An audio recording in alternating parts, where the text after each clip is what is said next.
Testing 1, 2, 3. Boleh kok insya-Allah lah. Kita mula pelan-pelan. Al-Fatihah. A'udzubillahi minasyaitonirrajim. Bismillahirrahmanirrahim.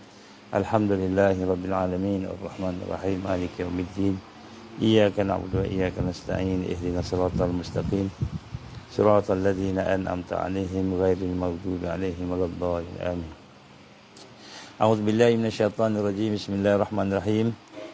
Innal hamdalillah nahmaduhu wa nasta'inuhu wa nastahdihi wa nastaghfiruh wa na'udzu billahi min shururi anfusina wa min sayyiati a'malina may yahdihillahu fala mudilla lahu wa may yudlil fala hadiya lahu asyhadu an la ilaha illallah wahdahu la syarika lahu wa asyhadu anna muhammadan abduhu wa rasuluh qala rabbi shrah li sadri wa yassir li amri wahlul 'uqdatam min lisani yafqahu qawli rabbi zidni 'ilman amma ba'd.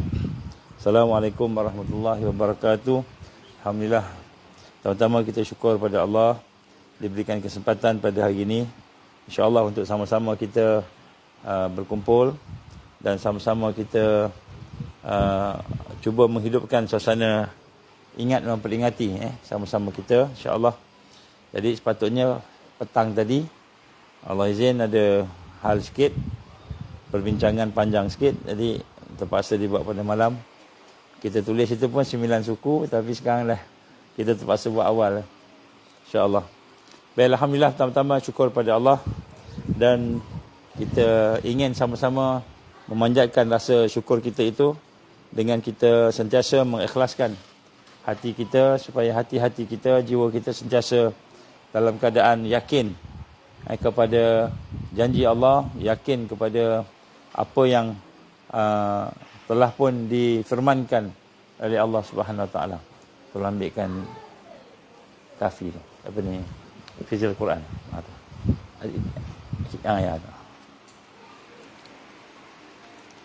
Jadi insya-Allah kita berada di rimbunan kasih dan insya-Allah pada kali ini kita ingin cuba menghidupkan satu program yang insya-Allah kita akan buat secara berkala, iaitu di rimbunan kasih ini kita akan buat hari Ahad, insya-Allah. Cadangannya Ahad pagilah, di mana kita akan kumpulkan semua kawan-kawan kita, sahabat-sahabat kita yang ada di Melaka dan di sekitarnya lah, insya-Allah. Dalam rangka untuk kita menghidupkan suasana ingat memperingati sebagaimana yang telah digambarkan oleh Allah Subhanahu Wa Taala dalam surah Al-Asr. Surah Al-Asr itu adalah merupakan satu surah yang digambarkan oleh Imam Syafi'i rahimahullah, satu surah yang sebenarnya mencakupi akan aspek kehidupan. Maknanya kalau kita sebut pasal hidup ni, sistemnya tu ada pada surah Al-Asr. Jadi kita melihat sedikit apa yang ada dalam surah Al-Asr ni, suatu perkara yang penting. Sebab Allah mulakan dengan sumpah. Wal asri innal insana fi khusr illa allazina amanu wa 'amilus solihat wa tawasaw bil haqqi wa tawasaw bis sabr. Allah mulakan surah Al-Asr ini dengan sumpah. Sumpah maknanya hidup kita. Kita hari ini tak rasa hidup ini satu yang besar, sehinggalah Allah ambil nanti. Bila Allah ambil nyawa kita ni, bila Allah ambil apa yang ada pada kita, baru kita rasa besar, baru kita rasa hebat kehidupan ini. Jadi kehidupan kita itu adalah merupakan satu yang besar dan Allah telah bersumpah dengan kehidupan. Wal asr. Kan? Innal insana lafi khusr. Allah mulakan selepas kehidupan itu bahawa manusia itu dalam kerugian. Jadi maknanya kerugian yang akan mendatangi manusia itu ialah kerugian yang betul-betul besar, yang total, yang hebat. Banyak kerugian yang mungkin tersurat dan yang tersirat. Yang tersurat kita nampaklah, macam contohnya seorang tu dia sakit, tak dapat pergi bekerja, dia kena buang kerja, dia hilang duit, mungkin aksiden, ataupun segala kesusahan yang ada di hadapan dia di dunia ini, maka itu digambarkan sebagai kerugian yang tersurat, yang nampak. Tapi kerugian yang tersirat yang lebih besar lagi sebenarnya ialah apabila seseorang itu terputus dengan Allah Subhanahu wa ta'ala, terputus dengan al-iman, terputus dengan al-Islam, terputus dengan kehidupan-kehidupan yang sepatutnya dia bersama dengan kekuatan. Jadi yang lebih hebat lagi ialah apabila dia mati dalam keadaan tidak diampunkan oleh Allah. Allah tak ampunkan dosa. Jadi satu dosa Allah tak ampunkan tu cukup untuk jadi bahan bakar api neraka. Jadi sebab itulah kita lihat, kita perlu melihat bahawa hidup ini sentiasa dalam kerugian. Maknanya Allah mulakan dengan bersumpah dengan hidup. Hidup ini, manusia itu berada dalam kerugian. Dan kerugian itu wal asr innal insana fi khusr. Jadi kerugian itu adalah kerugian yang sebenar-benarnya, total. Yang lebih hebat lagi ialah kerugian di dunia ini dan kerugian di akhirat. Dua-dua. Dua-dua akan rugi. Dan illal ladzina amanu, melainkan mereka yang beriman, yang sentiasa imannya tertingkat, yang sentiasa hubungannya dengan Allah itu tertingkat, berada dalam keadaan yang terbaik sentiasa. Dan zikirnya, ingat pada Allah, kewajipan yang dibuatnya, kan. Jadi apa yang kita buat tu sebenarnya adalah merupakan suatu yang penting, iaitu yang wajib, yang Allah wajibkan tu. Maka rugi kalau kita tidak benar-benar melaksanakan dengan baik. Kita semayang tapi kita tak rasa bagaimana semayang itu sepatutnya ada inti, ada rohnya, khusyuk, ta'zim. Kita rasa Allah maha besar, maha agung. Kita al-haya, kita malu pada Allah. Jadi itu semua merupakan perkara-perkara yang mana manusia memang rugi. Semayang ramai, tapi semayang yang hidup, semayangnya dengan khusyuk contohnya, tak ramai. Semayang ramai, tapi orang yang hidup bersama dengan merasa keagungan Allah tak ramai. Jadi kita lihat rugi, banyak kerugian. Jadi di sini Allah gambarkan kerugian ni, tambahan lagi dalam keadaan kita di akhir zaman ini, rugi ialah apabila kita mengikut arus. Kita mengikut arus. Siapa-siapa pun yang mengikut arus, dia akan rugi. Sebab apa? Majoriti akan ikut arus. Arus ni apa? Arus ni arus al-wahan. Arus yang rasa sesuatu yang penting itu adalah dunia. Hubbud dunia. Kita rasa yang penting itu dunia. Rasa dunia itu penting pun dah merupakan satu yang merugikan. Kan karihatul maut, iaitu benci, takut kepada mati. Itu pun juga satu kerugian. Jadi al-wahan, arus pada hari ini ramai orang, ustaz-ustaz pun ramai, ustazah pun ramai. Begitu juga kita dapat orang yang memimpin pun ramai. Ramai manusia ini dia berada dalam keadaan mengikut arus. Mengikut arus. Apa contoh bukti orang tu mengikut arus? Bila dia tidak mahu keluar daripada perkara-perkara jahiliah yang ada di dalam kehidupan dia. Kita ada jahiliah, kita ada dosa, kita ada kelemahan, kita ada kekurangan, tapi kita tidak mau keluar daripada jahiliah. Itu kerugian. Jadi maksud kita keluar daripada arus ini, kita nak bina arus yang baru, iaitu arus Islam.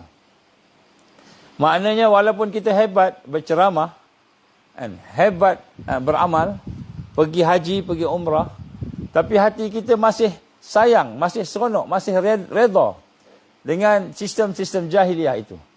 Perkara yang ada yang tidak mengikut apa yang diperintah oleh Allah itu. Maka selagi itulah kita sebenarnya dalam keadaan rugi. Walaupun kita semayang. Walaupun kita semayang. Walaupun kita puasa. Walaupun kita beramal. Tetapi bila kita masih selesa. Masih redha. Masih rasa okey, tak apa. Dengan perkara yang jahiliyah. Perkara yang zulumat, yang kegelapan. Maka selagi itu kita rugi. Jadi berapa banyak dalam hidup kita ni yang memang sebenarnya mengikuti arus. Kita kena tengok. Kesukaan-kesukaan kita kena tengok. Kesukaan kita, kegemaran kita, hajat kita, matlamat kita. Kalau apa yang ada dalam hidup kita ini masih lagi sama macam mana hajat-hajat mereka yang hidup dalam jahiliah itu, lalai itu, maka kita sebenarnya dalam keadaan rugi. Wal asr innal insana lafi khusr. Kita dalam keadaan rugi. Kenapa? Kerana hidup kita masih berkiblatkan, masih menjadikan dunia sebagai fokus kehidupan kita. Jadi sebab itulah Dan macam mana cara kita nak keluar daripada perkara-perkara yang bersifat menghancurkan tadi? Illal ladzina amanu, melainkan orang yang beriman. Jadi Allah tak sebut melainkan orang Islam. Allah sebut melainkan iman, orang yang beriman. Kenapa iman? Kerana iman itu berada di dalam hati kita, dan hati kita itulah perkara yang paling besar sekali. Al-iman yang nombor satu, percaya, yakin dengan Allah sebagai Tuhannya, sebagai Rabb ilahnya. Allah yang mengatur segala perkara. Allah yang menjadi dan memberikan rezeki. Jadi al-iman. Al-iman yang pertama sekali ialah kita hidup bersama Allah. Dan juga rukun-rukun iman yang lain. Jadi kalau kita hidup ni tidak bersama Allah, tidak merasa bersama Allah, kita rugi dah. Kalau hidup kita ni tak kenal Allah, rugi dah. Kita kenal tom yam, sedap tom yam dia kata. Suka makan tom yam. Kita kenal kambing golek, suka makan kambing golek. Seronok kan. Kita kenal main game, seronok main game. Ataupun seronok kita melakukan apa-apa sahaja yang kita sukalah. Tetapi yang terputus daripada Allah, maka kita rugi.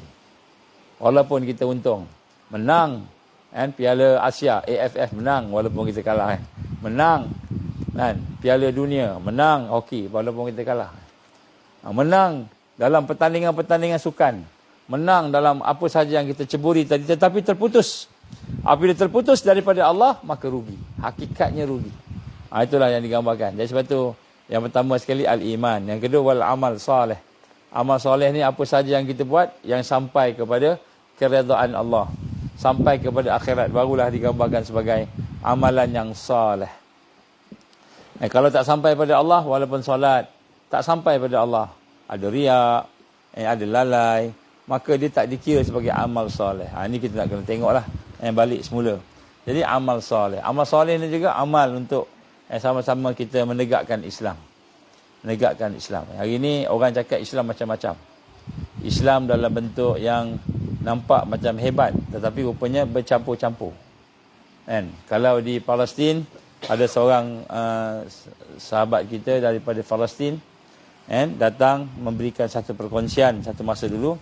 Dia kata antara silibus yang telah ada di Palestin ini, bukan silibus yang orang kita lah, silibus yang dibuat oleh kerajaan, yang dibawa dipimpinan oleh Israel, ialah agama ni satu je, iaitu semua agama-agama.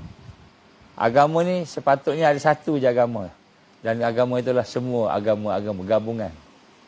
Jadi kita lihat hari ini dah dipromosikan gabungan agama-agama tu agama yang benar, iaitu kita bersatu, harmoni, hidup dalam keadaan toleransi, peace.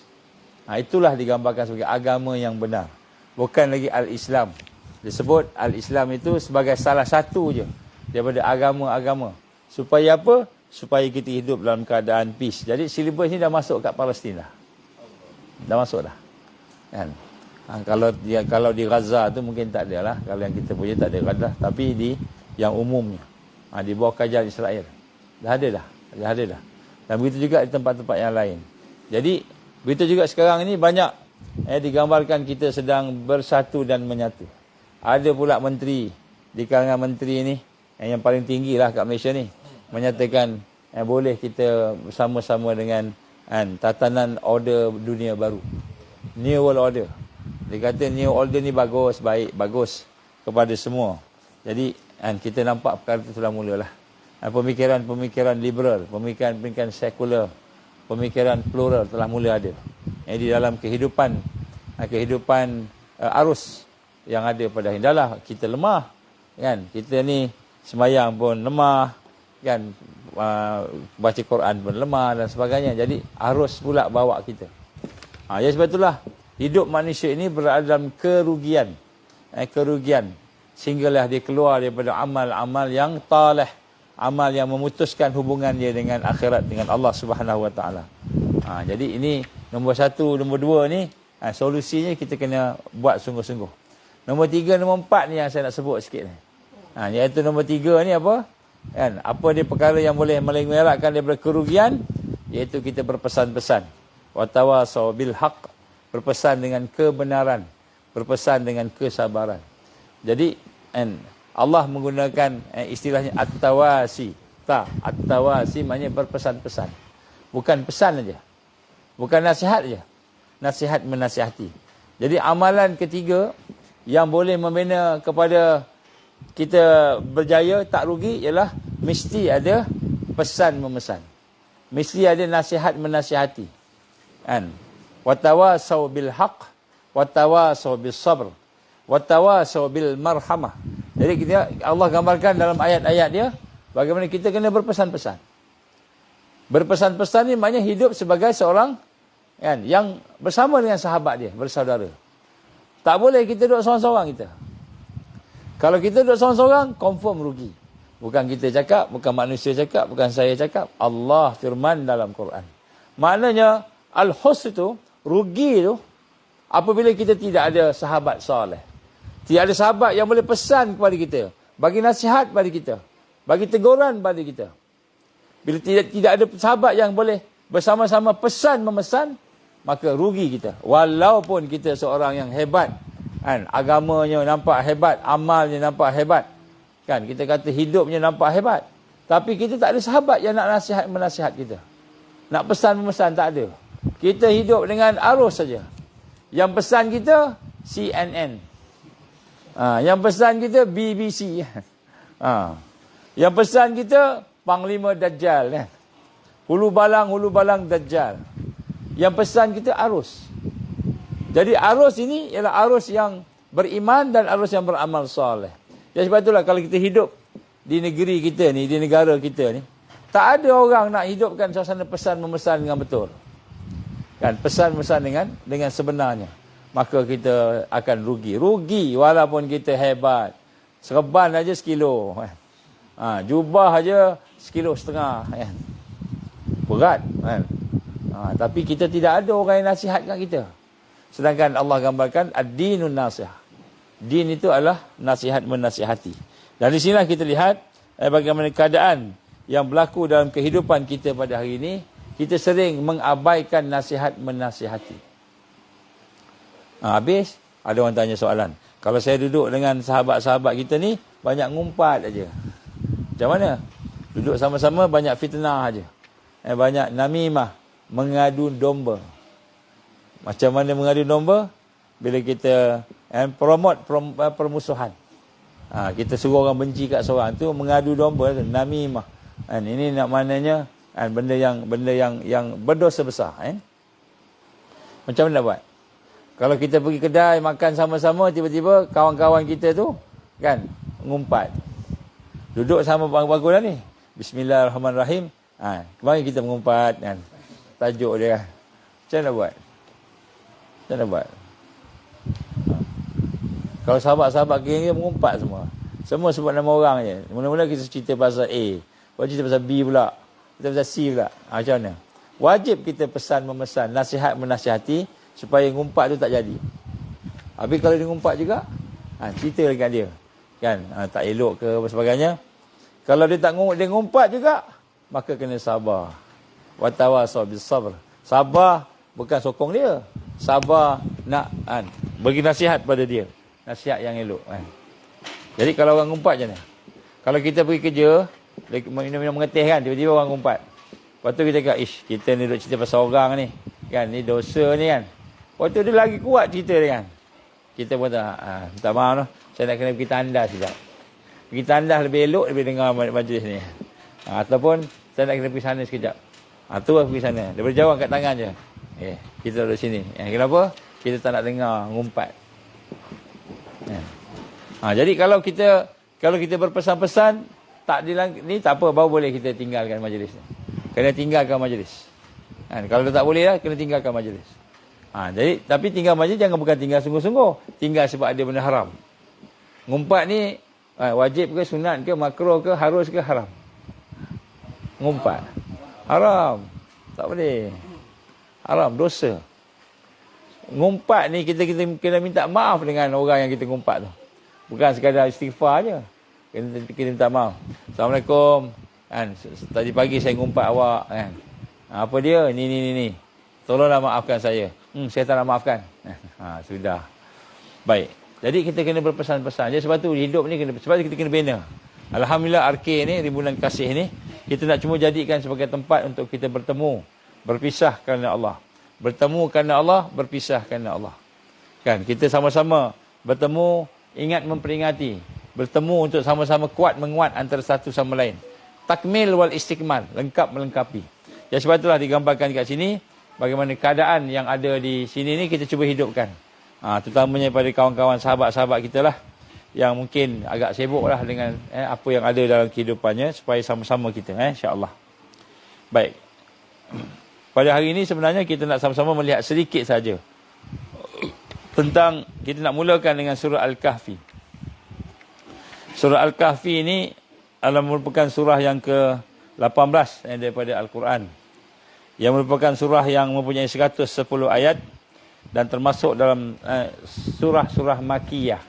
Surah-surah Makiyah yang dinamakan surah Makiyah itu sebab diturunkan di Mekah, dan juga antaranya fokusnya ialah akidah.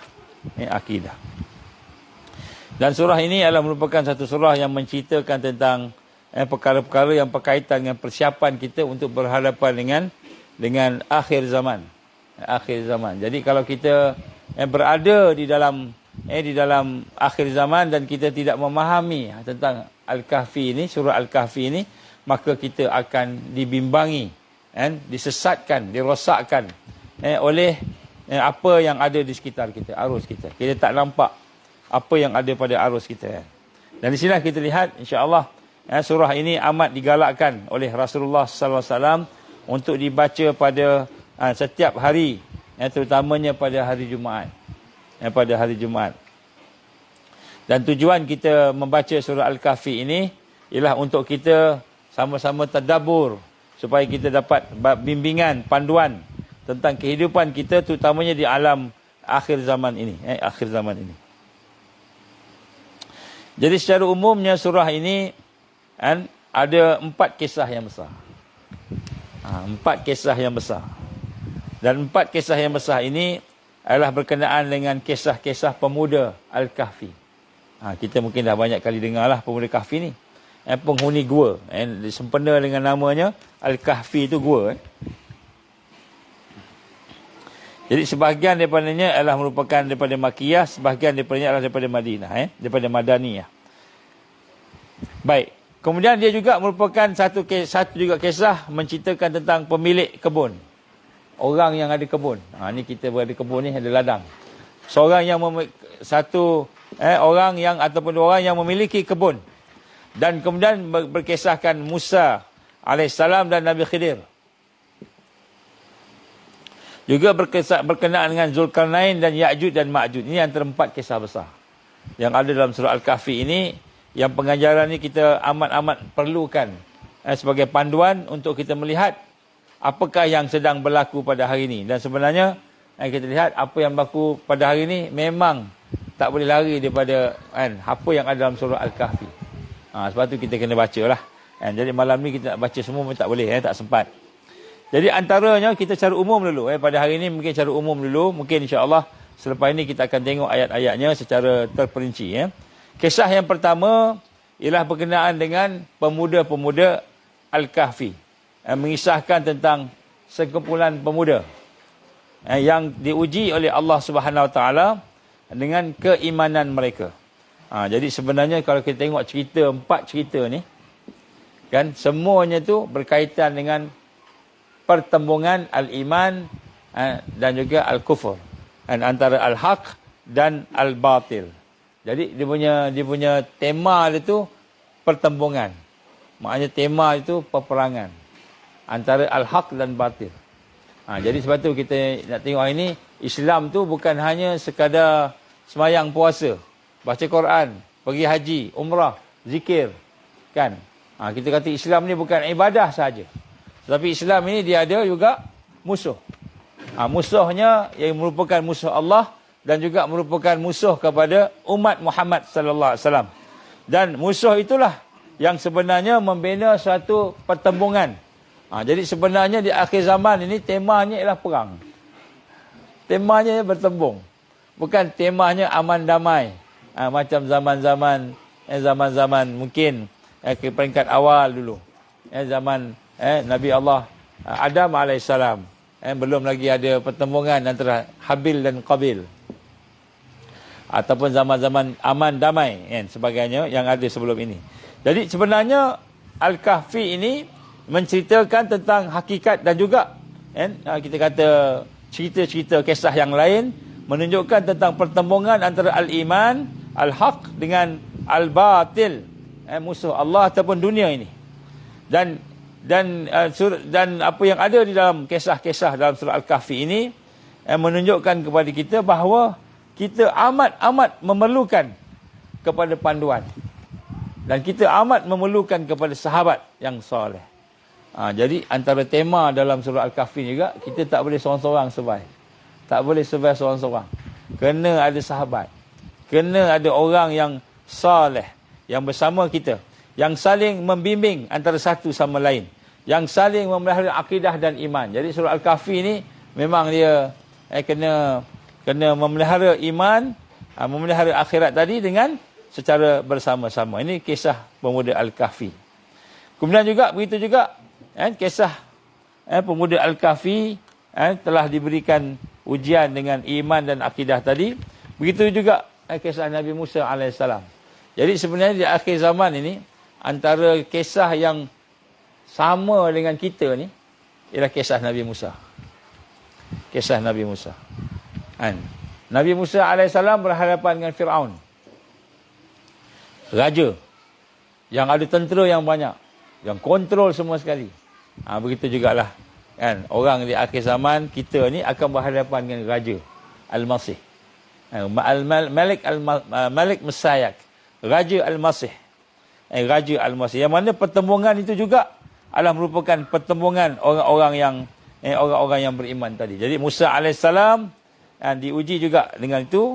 Kalau dalam surah As-Saff contohnya, Musa menceritakan kepada kita melalui firman Allah itu bagaimana Allah gambarkan tentang peristiwa kesesatan kaum dia yang menguji Musa, yang mencela Musa, yang tak patuh pada Musa.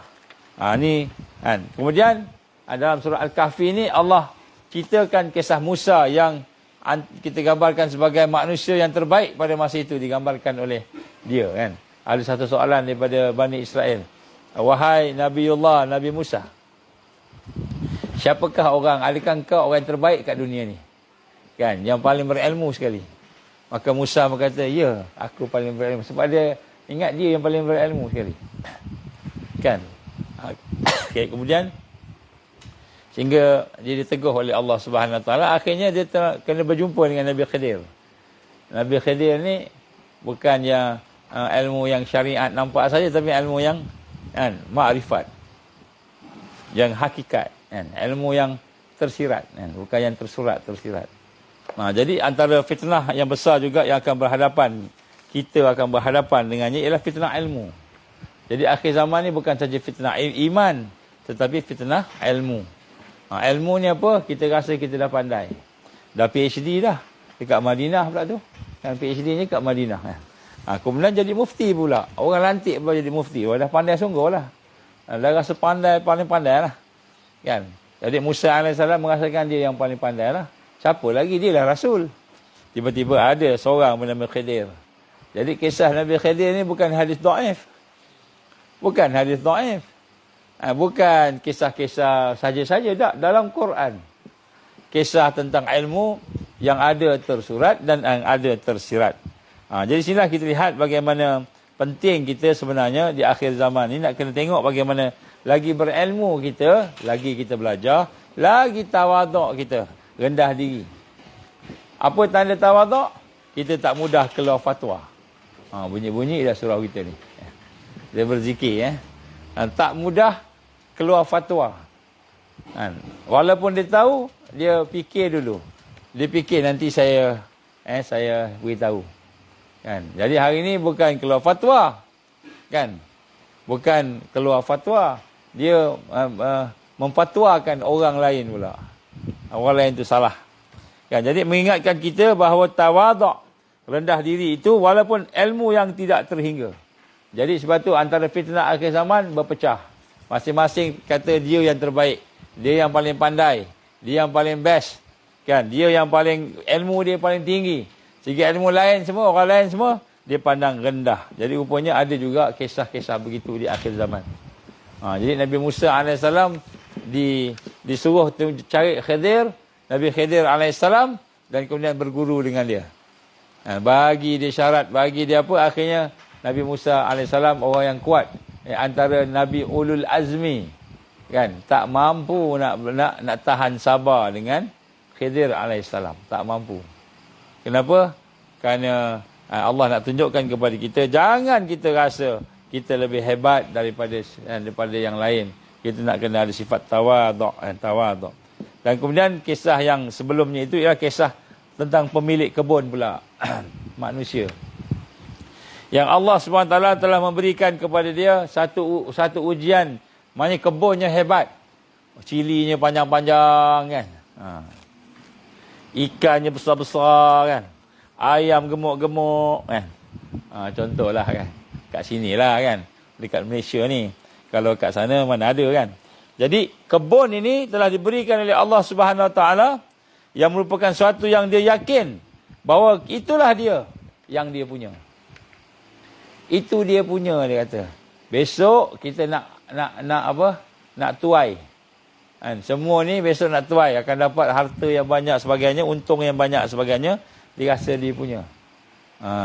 Jadi Allah hapuskan satu malam habis semua. Satu malam habis. Macam kita lah hari ni. Kan? Ujian di akhir zaman salah satunya kita rasa kita punya. Kita rasa diri kita ni kita punya. Ilmu ni kita punya. Apa yang ada kat kita, kita rasa kita punya. Kita terlupa, maka Allah murka. Maka Allah SWT tunjukkan kepada kita, contoh mereka yang terdahulu tadi, mereka rasa dia punya, akhirnya besok datang-datang, hancur semua, habis. Kita ni salah kebun ni, salah tempat ni semalam, elok aja buah-buah semua. Kan? Pergi cari tempat lain. Betul. Salah ni. Guna GPS, dia kata. Guna GPS pula. Inilah dia kan. Tak cukup tengok matahari, naik timur sana, barat sana kan. Guna GPS pula. Kena guna GPS. Tak dapat juga. Betul lah, akhirnya mereka tahulah bahawa Allah telah menghancurkan dalam satu malam je. Ini satu benda yang kita nak kena rasa. Di akhir zaman memang manusia dekat dengan dunia. Dengan diri dia. Dengan apa yang dia miliki. Dengan apa yang ada kat dia. Sehingga akhirnya dia rasa dialah. Semua je dia punya. Maka ketika itulah Allah menunjukkan. Jadi di akhir zaman, Allah nak tunjukkan apa? Menang bukan sebab kita kuat. Menang bukan sebab kita pandai. Menang sebab Allah tolong. Menang sebab Allah bagi menang. Jadi kemudian kisah terakhir ialah Zulkarnain. Zulkarnain yang berhadapan dengan siapa? Berhadapan dengan fitnah kekuasaan. Dia sendiri raja. Terkenal dengan kepimpinan dia, sikap tawaduknya. Dan kemudian juga diceritakan sedikit tentang Ya'juj Ma'juj. Ya'juj Ma'juj.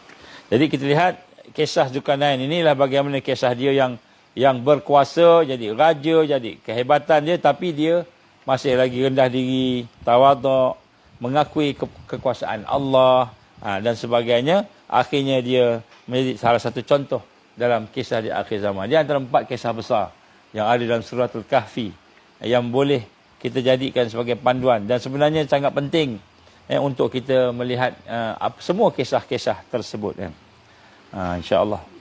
Jadi kita tengok sikit Yang satu ialah berkenaan dengan kisah Ashabul Kahfi. Kita tengok sikitlah secara umum lah, Jadi Ashabul Kahfi ini merupakan satu kisah mengenai 7 orang pemuda yang tertidur di dalam sebuah gua.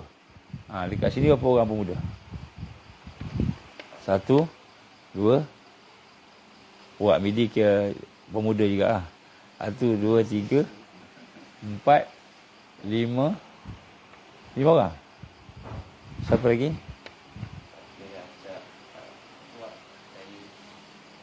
Lima orang Jadi sini ada 5 orang Kalau campur-campur yang lain mungkin 7 orang ada lagi. 7 orang yang tersirat lah, yang tak nampak Yang menjadi kita jangan sampai surau ni tidak berazan, tiba-tiba ada azan. Kan, Ashraf baru nak datang sini, nak azan tengok dah ada azan dah. Siapa azan? Ingat kan? Apa ni, Adam ke siapa? Rupanya tak ada orang azan. Baik, jadi nak sebut sini pemuda Kahfi ni, kisah dia ni kan 309 tahun dia ditidurkan oleh Allah Subhanahu Wa Taala. Dan satu kejadian yang luar biasa lah. Yang luar biasa yang Allah gambarkan sebagai satu yang menunjukkan tanda-tanda kekuasaan Allah Subhanahu Wa Taala. Jadi banyaklah perbincangan-perbincangannya yang ada. Cumanya kita nak melihat sedikit tentang pengajaran-pengajaran. Ada banyaklah pengajaran pun banyak sebenarnya. Nak tengok sedikit tentang kisah dia. Jadi digambarkan dalam satu tafsir yang menggambarkan tentang bagaimana raja yang berkuasa bernama Raja Decius ataupun Decianus. Raja ini adalah raja yang kufur daripada daripada negara Rom, Rom yang memerintah secara kejam, secara kuku besi. Siapa yang menentang raja semua semua dipecat. Macam hari ni tak sama dengan ketua, pecat belaka kan. Pecat atau gantung. Itu dua lah. Jadi ini raja-raja seperti itulah. Menentang keinginan raja, siapa yang tak sama dengan dia, tak mau ikut dia bersama dengan kerajaan tadi, maka dia akan dipecat, digantung. Malahan ada yang sampai peringkat dibunuh. Ini raja di zaman Rom dulu. Dia memaksa rakyat dia supaya murtad daripada agama Allah. Murtad daripada agama Allah Subhanahu Wa Taala. Sehingga rakyat menjadi takut dengan siksaan-siksaan dia.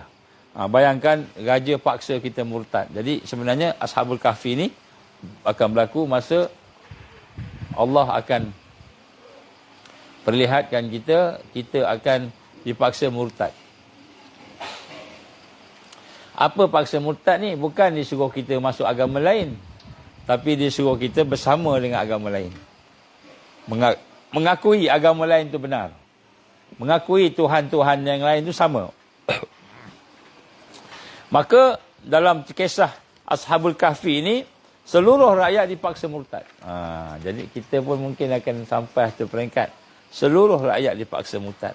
Maka daripada keseluruhan rakyat tadi, adalah sekumpulan pemuda beriman yang tak mau ikut pemerintahan raja tadi itu, tak mau jadi kafir, tak mau jadi kufur sama-sama dengan seluruh rakyat tadi. Yang mana raja telah memaksa mereka untuk mensyirikkan Allah. Maka secara sembunyi-sembunyi, maka dia pun buat sembunyi-sembunyi. Duduk kat gua sini, bukan duduk kat gua, duduk kat rumah dia. Duduk kat sana, duduk kat sini. Hijrah. Daripada Kuala Lumpur datang ke Melaka. Daripada mana-mana datang ke tempat hijrah supaya dia tidak didetek lah. Yang dia ni tidak bersama dengan agama lain. Sebab bila pindah tempat lain tu, maka orang tak tahu kita ni siapa kan. Orang tak kenal. So masa tu bolehlah dia menyamar-menyamar kan. Maka mereka pun hidup dalam keadaan sembunyi-sembunyi kepada Allah Subhanahu Wa Taala. Mereka beriman secara sembunyi-sembunyi dan tetap teguh mempertahankan akidah mereka. Jadi inilah yang digambarkan oleh Allah Subhanahu Wa Taala tentang apa yang berlaku dalam ayatnya, nahnu naqussu alaik nabahum bil haqq innahum fityatun amanu bi rabbihim wa zidnahum huda. Jadi Allah gambarkan, diceritakan kepada kamu wahai Muhammad perihal mereka yang dengan benar. Sesungguhnya mereka adalah pemuda-pemuda yang beriman kepada Tuhan mereka dan kami tambahkan kepada mereka hidayah, iaitu petunjuk. Jadi pemuda ini terus beriman. Sampailah diketahui. Kita boleh bayangkan tak?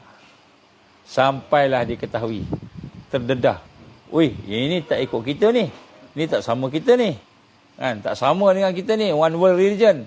Ini Islam ni. Islam akhir zaman pula tu kan. Sampailah dikenali. Maka kepercayaan dan keyakinan pemuda itu terus bertahan sampailah raja tahu. Maka raja pun panggil menghadap. Kita bayangkan. Kita dipanggil menghadap. Di hadapan raja yang zalim. Dan mereka dengan berani, bersemangat dan berhujah mempertahankan iman dan prinsip akidah mereka. Mereka pergi, bukan takut, pergi. Kemudian mempertahankan, berhujah. Dan mereka mengakui bahawa hanya ada satu sahaja Tuhan yang layak disembah dan diminta pertolongan. Dialah Allah yang Maha Esa. Jadi dalam kita ni menunjukkan zaman kita ni kena ada orang juga yang cakap pasal Islam yang sebenar ni. Kena ada orang yang berani. Kena ada orang yang berani. Sebab tu sunnah dia. Kena ada orang yang berani dan kena ada orang juga yang faham strategi. Jadi uzlah, hijrah pergi ke gua tu sebenarnya strategi.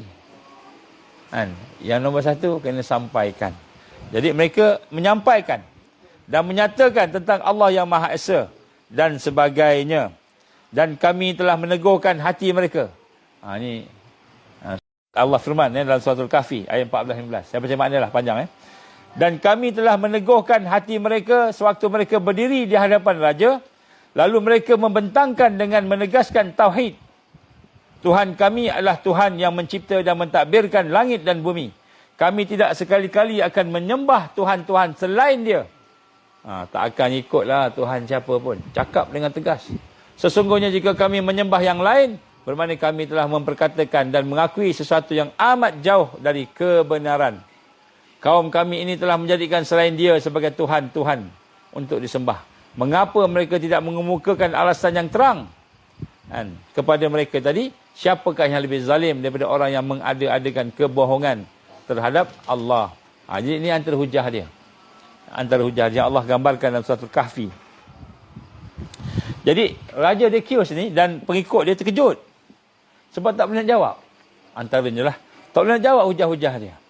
Walaupun tidak mampu membalas hujah-hujah yang mantap daripada pemuda-pemuda tadi itu, maka Raja Kupur tadi zalim tetap berkeras mahu mereka murtad. Tak kira lah engkau nak ikut ke, engkau tak nak ikut ke, engkau kena ikut juga. Macam itu. Engkau kena murtad juga. Kena ikut juga. Ngaku kan. Tentang kesesatan tadi. Syirik tadi. Maka Raja Daqyanus itu memaksa dan mengancam sehingga supaya mereka meninggalkan agamanya dalam tempoh 2 hari. Aku bagi kau 2 hari, kau fikir, kemudian kau datang sini beritahu. Sama ada kamu ni nak bersama atau tak bersama. Jadi ramai para mufassirin ahli tafsir mengatakan daripada salaf dan kalaf bahawa pemuda itu terdiri daripada anak-anak bangsawan Raja Rom. Sebab tu dia bagi apa namanya pilihan lah, dia pilih option lah 2 hari kan. Tapi bukan 2 hari tu terima tak terima tak. 2 hari tu kena terima, tak terima akan dipancung kan. Dan mereka pun berkumpul dan mereka bersatu. Mereka tidak takut dengan ancaman itu dan akan mempertahankan sehingga ketitisan darah yang terakhir. Jadi itu yang dia duduk balik, dia berbincang 7 orang nampak. Kalau seorang-seorang mungkin dah ikutlah kot, tak apa lah kot kan. Tapi pasal 7 orang berjamaah. Berjamaah ni dia ada kekuatan dia. Maka mereka berbincang, mereka akan menggenggam iman walaupun mati. Oleh kerana sayangkan akidah dan agama mereka, maka pemuda itu bermesyarat, mencari-cari keputusan mana satu nak buat. Nak ikut ke, nak ambil roksah. Roksah ni keringanan. Ataupun nak ambil azimah. Jadi surah Kahfi ni mengajar kita di akhir zaman kena ambil azimah. Baru boleh berjaya. Baru boleh menang. Azimah ni ambil yang besar, yang berat lah. Berat bukanlah lawan gitu. Tapi berat tu kita mempertahankan akidah. Tidak mengaku kafir. Tidak mengaku sesat. Allah pun berfirman, dan oleh kerana kamu telah mengasingkan diri daripada mereka dan daripada apa yang mereka sembah selain Allah, maka pergilah kamu berlindung di gua, supaya Tuhan kamu melimpahkan rahmat-Nya kepada kamu dan menyediakan kemudahan-kemudahan untuk menjayakan urusan kamu dengan memberikan bantuan yang berguna. Jadi Allah gambarkan, Allah suruh pergi cari tempat untuk berlindung. Maknanya usaha. Kena berusaha. Jangan menyerah diri. Jangan kita membabi buta bagi je tengkuk kita itu. Usaha dulu. Jadi orang beriman dia bukan saja yakin, pegang dan kuat, dia berusaha. Dia cari tempat. Allah perintahkan dia cari tempat supaya kamu tidak menjadi murtad tadi. Maka Allah perintahkan kepada mereka, memberitahu kepada mereka supaya pergilah ke gua, supaya Allah melimpahkan rahmat-Nya. Bila kita usaha, Allah bagi rahmat. Kalau kita tak usaha, Allah tak bagi rahmat. Apa usahanya tu? Itulah kita kena ikut sunnah Rasulullah sallallahu alaihi wasallam. Ittiba'us sunnah. ittiba'us sunnah. Kita kena ikut sunnah. Allah akan melimpahkan rahmat. Allah akan bagi rahmat. Dan menyediakan kemudahan-kemudahan. Allah akan mudahkan kemudahan untuk menjayakan urusan kamu. Dan memberikan bantuan yang berguna. Jadi Allah akan bagi bantuan yang berguna. Akhirnya mereka pun keluarlah. Nak lawan tak boleh. Kita nak lawan boleh, nak lawan tak boleh lawan. Tak boleh lawan, kita keluar. Ketika nak dibunuh, kita keluar. Bukan sebelum tu. Sebelum tu pakat-pakat pergi masuk hutan ke apa sebagainya kan. Sebelum tu kita pertahankan akidah kita. Pertahankan kita punya tauhid kita tadi. Akhirnya dah tak boleh, dia ancam bunuh, tak mampu nak lawan, maka cari jalan. Allah perintah cari jalan. Bukan pengecut, cari jalan. Supaya apa? Supaya dakwah itu boleh tersebar. Akhirnya mereka pun bersembunyi dan Allah bagi bantuan, pertolongan yang berguna. Allah tidurkan mereka. Allah tidurkan mereka dan akhirnya mereka pun berada dalam keadaan yang diselamatkan oleh Allah dalam gua tersebut. Jadi dia ada 7 orang pemuda dan seekor anjing, anjing yang menemani mereka. Anjing Kitmir nama dia. 7 ni mengikut daripada ulama Ashabul Kahfi dimaksudkan ada 7 orang. Tamlikha, Maksalmina, Martunus, Nainunus, Saryunus, Zunuswanus, dan Falyastatsunus. Macam orang Palestin. Jadi nama-nama ni nama-nama bahasa Hebrew dululah. Jadi Greek. Ya.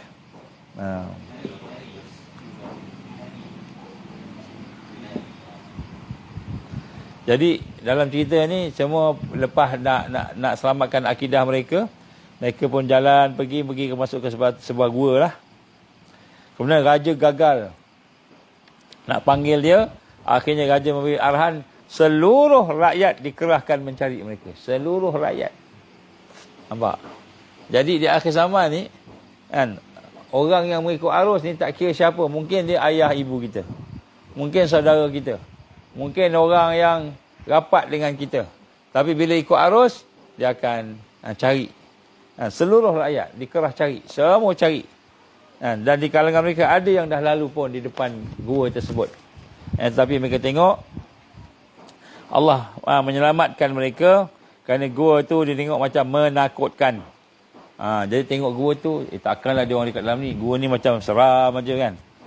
Jadi rumah yang ada benda-benda menyeramkan ni kadang-kadang boleh jadi tempat perlindungan juga. Jadi kita jangan pandang ringan kan. Mungkin ada tempat kita kena biarkan dia begitu kan. Wallahu a'lam. Jadi ada di kalangan rakyat ni yang jumpa gua tu. Gua dia sembunyi tu. Tapi tengok gua tu menyeramkan je kan. Macam menyeramkan, macam menakutkan. Kan, macam menakutkan. Maka di situlah mereka melihat bagaimana mereka membiar tak akanlah masuk dalam tu. Semua lari, pakat lari. Maka akhirnya mereka terselamat. Dan orang yang duduk di dalam gua tu pula, Allah izin penat. Jadi biasalah penat, tertidur sekejap kat surau ke kan, biasalah tu kan. Penat. Jadi tertidur ni biasa. Jadi dia pun ditidurkan oleh Allah Subhanahu Wa Taala selama berapa hari? Berapa tahun? 309 tahun. Dengan kiraan Masih. Dan ditambah 9 tahun lagi dengan kiraan Hijrah. Jadi seperti Allah gambarkan, dan mereka telah tinggal tidur dalam gua mereka selama 300 tahun dengan kiraan Alkitab, dan telah kamu tambah 9 tahun lagi dengan kiraan Hijri. Jadi Allah pun tidurkan mereka sangat lama. 309 tahun. Dan kita melihat bagaimana kuasa Allah, jasad mereka, badan mereka tidak hancur. Tidak hancur, tak rosak. Jadi kita pun hari nak kena rasalah kuasa Allah ni, kan? Kuasa Allah. Ini tempat di dalam tempat persembunyian, persembunyian mereka inilah insya-Allah. Jadi daripada situlah kita lihat, maka zaman pada hari ini generasi kita hari ini, kita tak kena rasa bahawa ini satu cerita yang diyakini oleh orang Kristian yakin. Orang Kristian yakin, kisah Al-Kahfi ini. Kan? Begitu juga dengan orang Yahudi pun tak sama. Dan mereka telah ditidurkan selama 300 tahun. Ditambah dengan 9 tahun. Dan bila pemuda tu tersedar, kan, mereka tak perasan dah tidur lebih daripada 1 hari. Ataupun tidur lebih daripada setengah hari. Kan? Maka tiba-tiba lapar perut. Maka mereka pun pergi turun ke kota. Dan akhirnya mereka telah diketahuilah tentang kedudukan dia itu. Dan pada masa itu rajanya itulah raja yang telah pun beriman kepada Allah Subhanahu Wa Taala. Ini merupakan satu tanda kebesaran Allah Subhanahu Wa Taala. Kerana pada masa itu kerajaan yang beriman tadi itu, mereka berhadapan dengan masalah akidah, lemah akidah. Jadi Allah izin tiba-tiba datang pemuda yang mati dihidupkan semula. Maka iman bertambah semula. Daripada kalangan rakyat yang ada pada masa itulah. Akhirnya mereka pun balik semula. Pemuda-pemuda itu kata, biarlah kami duduk kat dalam gua sebagainya. Akhirnya dia pun dimatikan oleh Allah Subhanahu Wa Taala. Jadi sini kita lihat bagaimana ini salah satu kisah yang sebenarnya kisah ini adalah kisah al-iman, pertembungan iman.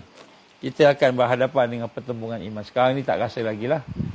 Tapi apa yang kita buat sekarang sebenarnya nak membina iman. Nak membina iman.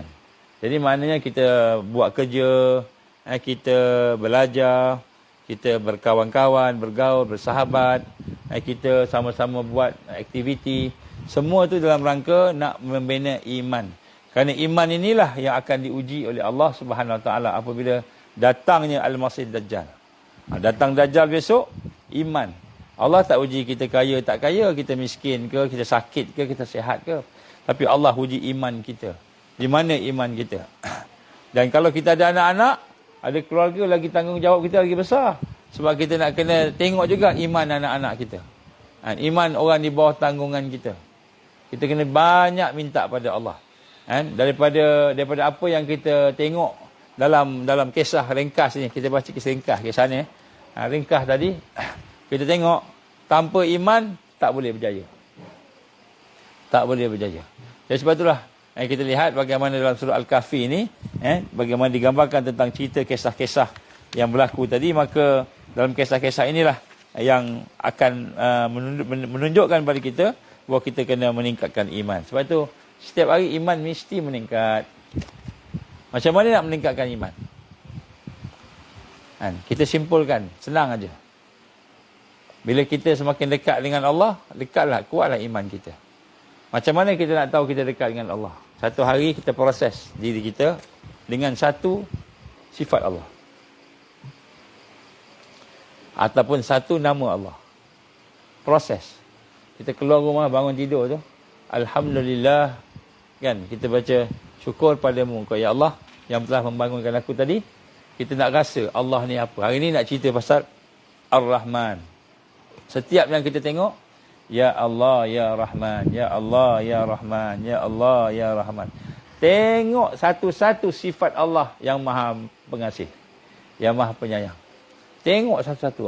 Allah jadikan langit, Allah jadikan alam ini, Allah jadikan pokok-pokok, Allah bagi nyawa kat kita. Semua tu Ar-Rahman. Satu hari Ar-Rahman aja. Sampai kita sayang ke Allah. Ar-Rahman, Ya Allah, Ya Rahman. Kalau nak baca zikir lain boleh juga. La ilaha illallah ke, selawat ke, boleh. Tapi adakan masa tadabbur sifat Allah. Tadabbur nama Allah. Kalau sifat Allah, kudrah contohnya. Iradah contohnya. Ataupun kan nama Allah. Ar-Rahman, Ar-Rahim, sebagainya. Jadi kita tengok satu hari satu. Maka Nabi gambarkan sesiapa yang menghitung sifat nama Allah, pasti syurga. Maya apa maksud menghitung? Allah Ta'ala menggambarkan Rasulullah SAW, siapa yang mengira sifat Allah tu satu, ataupun nama Allah satu, sehingga berbekas dalam hati dia, maka dia akan masuk syurga tanpa hisap.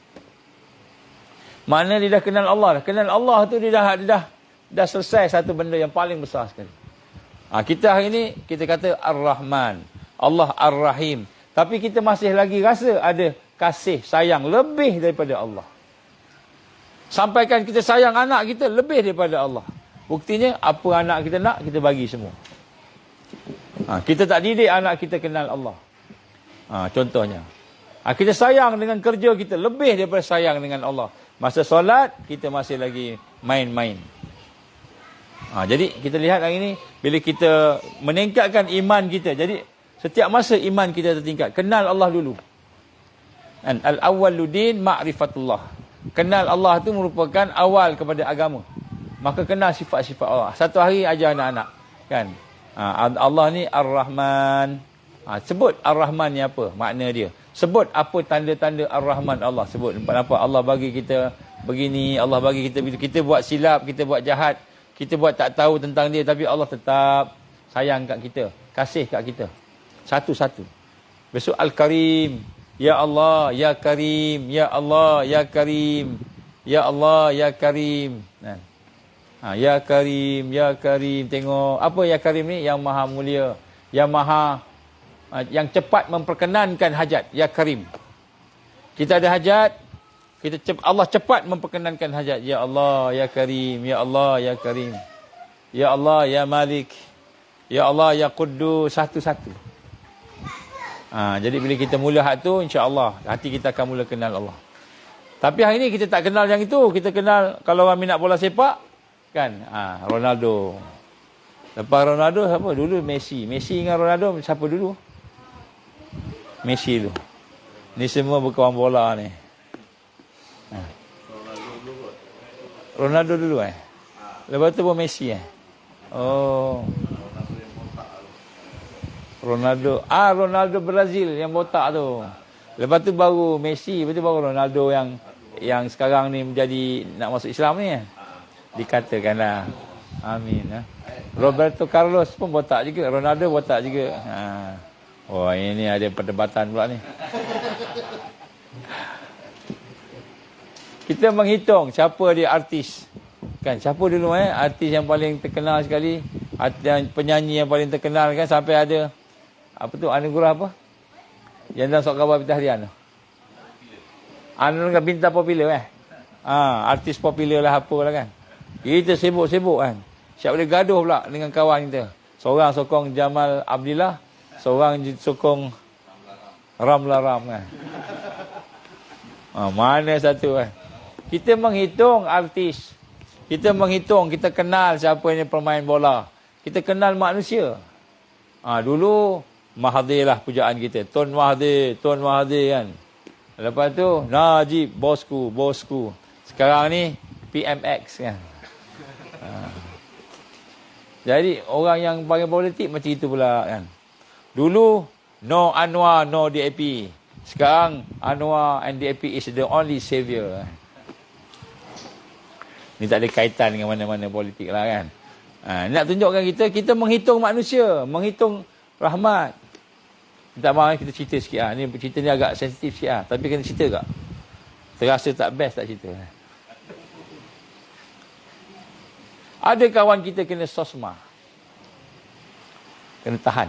Dulu bukan sebelum kenal-kenal ni. Tiba-tiba akhir-akhir ni datang pula orang yang jaga dia tu. Tanya-tanya khabar. Sekarang dengan siapa? Mula dah okey dah. Sekarang dengan siapa kan? Tiba-tiba dia sebut dan nama-nama yang ada ni. Lepas tu dia pun tanya, macam mana Ustaz? Adakah saya nak teruskan ke tidak? Saya tak jawab lagi soalan tu. Tapi malam ni nak jawab. Kalau kita takutkan manusia, maka tinggalkanlah. Kan? Tinggalkanlah Allah. Kalau kita takutkan Allah, tinggalkan ancaman manusia. Ancaman manusia yang kita rasa ancaman tu, dia hanya makhluk Allah. Dia hanya makhluk Allah. Maka kita jangan takut dengan makhluk, takut dengan Allah. Tapi nak buat macam mana? Bukan lamanya kita buat salah, kita ada buat salah ke? Tak ada buat salah apa pun, nak takut apa? Kan? Tak ada buat salah pun. Tapi kalau dia fitnah dan tuduh kita, double apa yang dia buat. Ingat, berkumpul seluruh seluruh manusia nak menghancurkan kamu. Allah tak izin, tak jadi.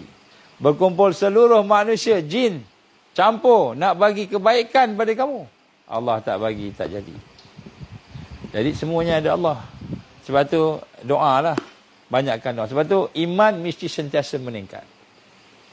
Iman mesti sentiasa meningkat. Sebab cabaran dan ujian makin meningkat. Jadi bila kita tengok cili tu, jangan nampak cili je. Nampak di sebalik cili tu ada perjuangan iman. Tengok kandang ke, tengok ladang ke, tengok ikan ke, di sebalik ikan itu, di sebalik ayam ke, di sebalik pokok ke, ada perjuangan iman. Di sebalik kerja kita ada iman, nak meningkatkan iman, nak mempertahankan iman. Di sebalik belajar kita, belajar, ada di belakangnya nak mempertahankan iman, memperjuangkan iman. Yang ini kita kena jelas. Kalau tidak, kita termasuk dalam golongan orang-orang yang rugi. Kenapa? Kita tidak dapat hubungkan hidup ni dengan iman. Tak dapat hubung. Tak dapat hubungkan kerja kita, kan, pelajaran kita, pergaulan kita, apa sahajalah yang kita involve, yang kita buat, tak dapat hubung dengan iman. Maka kita jadi orang yang rugi. Rugi yang benar-benar rugi. Bagaimana yang digambarkan dalam surah Al-As yang kita baca tadi. Jadi akhir zaman memang ujiannya sesat tak sesat, iman. Jadi sebab itu kita sama-sama insya-Allah, mudah-mudahan Allah berikan kekuatan kepada kita untuk sama-sama membina kekuatan iman. Kekuatan iman ini maknanya ialah kita sentiasa meningkatkan penghayatan kita, hubungan kita dengan Allah Subhanahu Wa Taala, dengan hari akhirat. Dan kita kena meningkatkan keyakinan kita dengan Al-Quran. Salah satu tanda kita tingkat iman, kita dekat Al-Quran. Lagi banyak Al-Quran kita baca, lagi banyak Al-Quran kita tadabbur, lagi seronok kita dengan Al-Quran, maka tandanya iman kita meningkat. Kalau iman kita yang ada pada hari ini, kita dengan Quran jauh, susah nak baca, susah nak tadabbur, susah nak amal, maka sebenarnya kita jauh daripada Allah. Kerana apa yang ada pada dunia ni, yang ada yang firman Allah, itulah Quran. Jadi kita kena ambil masa, peruntukkan masa kurang-kurang sejam ke, baca Quran. Ambil masa sejam baca Quran. Itu tanda kita ni meningkat iman kita. Mula-mula tak ada kekuatan nak baca, pegang aja dulu. Pegang aja dulu. Pegang. Dah pegang lama-lama, minta ke Allah, ya Allah, aku dah pegang dah, ya Allah, mushaf ni, ya Allah, aku dah pegang tafsir ni, ya Allah. Ya Allah, berilah aku kekuatan. Ya Allah, berilah. Kita minta kekuatan ke Allah. Allah pun kuatkan kita. Boleh buka. Buka pula, buka tengok aja. Tengok kosong. Tengok kosong. Tak ada apa-apa. Tutup balik. Besok tengok lagi. Kosong lagi. Minta ke Allah, ya Allah, jauhnya hati aku daripada Engkau, ya Allah. Kan? Berilah kekuatan untuk aku nak membaca, menghayati tadabbur, ya Allah. Kesianlah aku, ya Allah. Hati aku dah berkarat, hati aku sakit. Minta ke Allah. Nanti Allah bagi satu perasaan. Baca. Baca. Tapi baca tak rasa apa-apa lagi. Sampai kita baca boleh menangis. Ada masa menangis. Ada masa kita malu ke Allah. Ada masa kita rasa macam takut ke Allah. Ada masa kita kata, ya Allah, Engkau lah yang maha kuat. Ada perasaan. Bila kita mula baca Quran dengan perasaan tu, tanda iman kita meningkat. Kalau tak ada indikator. Macamlah kita dengan sesuatu pekerjaan kan. Mula-mula sikit kita buat, sikit lama-lama akhirnya kita menghayati pekerjaan tersebut. Maka itu maknanya keyakinan kita dekat dengan pekerjaan tu makin dekatlah. Kena pula bisnes kita jadi kan. Sebelum ni aku jadi seorang doktor. Kemudian bila sampai tu waktu diberhentikan kerja daripada doktor. Kemudian mula meniaga sendiri. Dapat duit banyak, makin seronok dengan duit banyak. Dia lama-lama kita seronok. Betul al-iman, bila kita mula melakukan sesuatu yang Allah suka. Antara yang indikator paling besar ialah Al-Quran. Jadi seorang yang suka dengan Al-Quran, tak boleh baca banyak, baca sikit. Sampailah kan kita rasa seronok baca Quran. Macam mana tanda seronok? Bila baca tu nak berhenti tu kan, tak perasan. Dah sejam dah, dah 2 jam dah baca. Akhirnya kita mula sadaqallahul azim. Bila Quran, baca Quran, melihat Al-Quran, tadabbur Quran, seronok, maka di situlah tarbiyah Quran bermula. Bermulanya Al-Quran mendidik kita bila hati kita dah rasa seronok dengan Quran. Itu tanda kita dah mula duduk di atas jalan tarbiyah Al-Quran. Kalau tak, baru kan. Baca masih. Kenapa baca? Sebab suara sedap. Ada taranum. Bila baca semua orang, Allah, Allah, semua orang suka. Kita baca sebab suara kita sedap. Rupanya baca sebab suara sedap. Kalau tak ada orang, baca pun tidak. Kan? Ini kenapa? Tanda imannya tu lemah sangat. Iman tak meningkat. Ini akhir zaman kita akan diuji dengan iman. Ini indikator kita. Sebab tu kita nak kena belajar pelan-pelan. Belajar. Kalau satu hari kita peruntukkan masa. Kurang-kurangnya 15 minit ke setengah jam. Siapa yang tak peruntukkan masa untuk Quran, Allah tak sayang kat dia nanti. Jangan sampai Allah biarkan dia. Kenapa? Sebab dia biarkan Quran. Firman Allah. Allah dah bagi hadiah kat kita. Malu kita pada Allah. Allah bagi hadiah. Macam kita hari ni lah. Kita pergi orang kerja kahwin. Ataupun kita pergi orang birthday. Kan? Kita bagi hadiah kat orang birthday boy. Birthday girl. Bagi hadiah. Ni hadiah saya beli ni mahal ni. Saya pergi ke Jepun nak beli hadiah ni. Balik kan. Tiba-tiba orang birthday boy kata, tak mau aku tak nak. Dia letak baling bawah. Tak mau. Aku tak nak. Daripada engkau aku tak nak. Pergi makan. Tak apa, makan. Apa perasaan kita? Bukan saja malu, marah. Bayangkan. Allah bagi hadiah kita Quran. Allah bagi hadiah ni bukan lagi karamah, mukjizat. Rasulullah sallallahu alaihi wasallam. Tiba-tiba kita tak mau. Tengok pun tak nak. Terlepas tak nak. Cukuplah dah baca dalam sembahyang. Kita ingat dah baca sembahyang dah okey. Tak. Kita kena hidup bersama Quran. Sebab tu fizil al-Quran ni in the shade of Quran. Di bawah lindungan bayangan Quran. Ini tafsir ni di bawah lindungan bayangan Quran. Maksudnya hidup bersama Quran. Barulah tanda iman kita meningkat. Lagi banyak kita baca, lagi banyak kita tadabbur, lagi banyak kita menghayatinya, memperjuangkannya, barulah kita tahu saya di atas jalan yang benar. I am on the right track. Kalau tidak, kita ikut jalan mana, kita pun tak tahu. Kejap-kejap jalan P. Ramlee. Kejap-kejap jalan Siti Nurhalizah. Kejap-kejap jalan Mahathir. Kejap-kejap jalan Anwar Ibrahim. Kejap-kejap jalan imam sana, imam sini. Bukan jalan Quran. Sebab panduan kita tengok, apa orang buat, kita buat. Apa masyarakat buat, kita buat. Masyarakat ikut siapa? Masyarakat ikut entah siapa-siapa. Jadi sebab tu, bila kita mengingat Al-Kahfi ni, kenapa mereka ni betul-betul boleh mempertahankan akidah mereka? Bukan saja kerana mereka belajar Islam. Dia tak sebutkan dia pelajar-pelajar PhD ke mana, tak ada. Tapi mereka orang yang hidup imannya, yang hidup akidahnya. Dan hidup iman dan akidah tentulah dia bersama dengan Alkitab pada zaman dia. Zaman kita ni Quran. Zaman umat Rasulullah sallallahu alaihi wasallam. Maka mudah-mudahan sedikit sebanyak yang kita bincang pada malam ni dapat menyentuh sedikitlah hidup kita. Kalau hidup kita tidak disentuh oleh Quran, sebenarnya siapa yang sentuh hidup kita? Mungkin kawan-kawan kita kan. Ashraf duduk sebelah Wak Midi sentuh kan. Wak Midi masak sup daging. Wah, waduh sedapnya Wak. Sedap sungguh kan. Cakap pun dah Jawa sikit kan. Sebab Wak Midi telah menyentuh hati Ashraf. Kan? Wak Midi pula tersentuh hatinya dengan Pak Jokowi. Pak Jokowi di sana kan. Tersentuh. Jadi hari ni kan, orang tersentuh hati kan. Tengok cerita Hindustan, tersentuh hati. Tengok cerita Cina, tersentuh hati. Korea bukan Cina, Korea. Tengok cerita Indonesia, cerita Malaysia. Tengok orang, wah, menyentuh hati. Pergi ke pejabat pakai capal. Humble-nya, begitu kan. Dia nampak humbleness of seseorang tu. Dengan pakai capal. Ni tak ada kaitan dengan siapa-siapa. Ni contoh. Dia tak pakai kasut mahal-mahal. Kereta pun pakai kereta murah aja. Tapi murah-murah pun for share. Lamborghini ke apa, seangkatannya lah. Ni tak ada cakap siapa-siapa, jangan marah no. Ni bukan cakap macam apa, ni contoh. Jadi kita tersentuh dengan manusia. Berapa ramai di kalangan kita yang tersentuh dengan Quran. Tanda iman kita hidup, tanda akidah kita hidup, tanda tauhid kita kuat, tersentuh dengan Quran. Berapa ramai yang tersentuh dengan Quran? Ini kita nak kena tanya diri kita. Besok Dajjal datang, dah tak boleh tanyalah.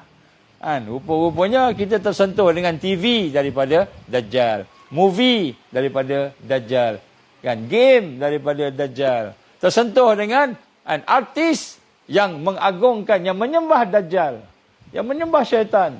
Rupanya hati kita tersentuh dengan makhluk, bukan tersentuh dengan Al-Quran. Jadi ini kita nak kena tengok balik lah. Kalau tidak, nanti kita baca surah Kahfi tiap-tiap hari baca 10 ayat. Kita hari Jumaat baca satu surah, 110 ayat. Tapi rupanya kita masih lagi tidak menjadikan surah Kahfi sebagai panduan kehidupan kita. Jadi mudah-mudahan Allah ampunkan semua lemah kita, semua dosa kita, semua keaiban kita, semua kehinaan kita, semua dosa-dosa, karat-karat jahiliah kita. Mudah-mudahan Allah tidak jadikan kelemahan dan kehinaan kita itu sebagai asbab untuk Allah tangguh, halang hidayahnya, taufiknya, barakahnya, rahmatnya, inayahnya, nusrahnya, ma'unah dan karamahnya. Mudah-mudahan Allah masukkan kita dalam golongan orang-orang yang beriman dan sentiasa istiqamah dengan amal saleh. Aku liqali hadza astaghfirullahalazim li wa lakum. Jadi insya-Allah patutnya 9 suku mula ni 9 suku habis. Jadi minta maaf banyak-banyaklah sebab kami nak kena gerak sekejap lagi.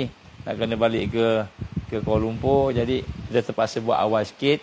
Jadi insya-Allah siapa yang baru masuk ataupun baru tahu ni, tengoklah daripada mula. Rakaman yang ada insya-Allah. Aku liqali hadza astaghfirullahalazim li wa lakum. Kita baca doa rabitah insya-Allah. A'udzubillahi samil alim minasyaitonir rajim.